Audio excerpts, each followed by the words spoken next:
Operation بنیان المرصوص مارکہ حق کی کامیابی کے 1 سال مکمل ہونے پر کراچی پولیس اور سول سوسائٹی کی جانب سے ضلع کیماڑی میں ریلی کا انعقاد کیا گیا۔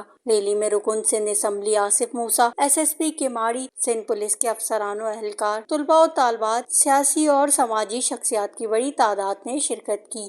ریلی بلدیہ 24 مارکیٹ سے شروع ہو کر مواچہ موڑ پر اختتام پذیر ہوئی۔ پاکستان زندہ باد، سندھ پولیس زندہ باد، افواج پاکستان پائندہ۔ ریلی کے شرکا نے پاکستان زندہ باد اور پاک افواج زندہ باد کے فلک شگاف نعرے لگائے۔ ایس پی کیماڑی سنگار ملک کا کہنا تھا کہ پاک افواج نے دشمن کے ناپاک عزائم خاک میں ملا دیے اور پوری قوم آج اپنی بہادر افواج کو سلام پیش کر رہی ہے۔ اسکولوں کے بے تحاشا بچوں نے آج اس ریلی میں شرکت کی اور اس ریلی کا پرپس یہی تھا کہ افواج پاکستان اور قانون نافذ کرنے والوں اداروں کے ساتھ یکجہتی کیا جائے۔ میں آپ کو بتاتا چلوں کہ ابھی حالیہ کچھ ہی دنوں میں پاکستان نے جس طریقے سے کامیابی اور کامرانی کے ساتھ ہمکنار ہوا ہے، تو میں بتاتا چلوں کہ بنیان المرصوص اور مارکہ حق محض صرف ایک آپریشن نہیں تھا، بلکہ ایک قومی بقا کی جنگ تھی، جس کو ہمارے بہادر افواج پاکستان نے، جس کو ایک بہادری کے ساتھ اور ایک جرأت مندی کے ساتھ پاکستان کا نام پوری دنیا میں روشن کر کے دکھایا۔ یہ پوری قوم، یہ پولیس اپنے بہادر افواج کے ساتھ ہر مشکل گھڑی میں ان کے ساتھ کھڑی رہے گی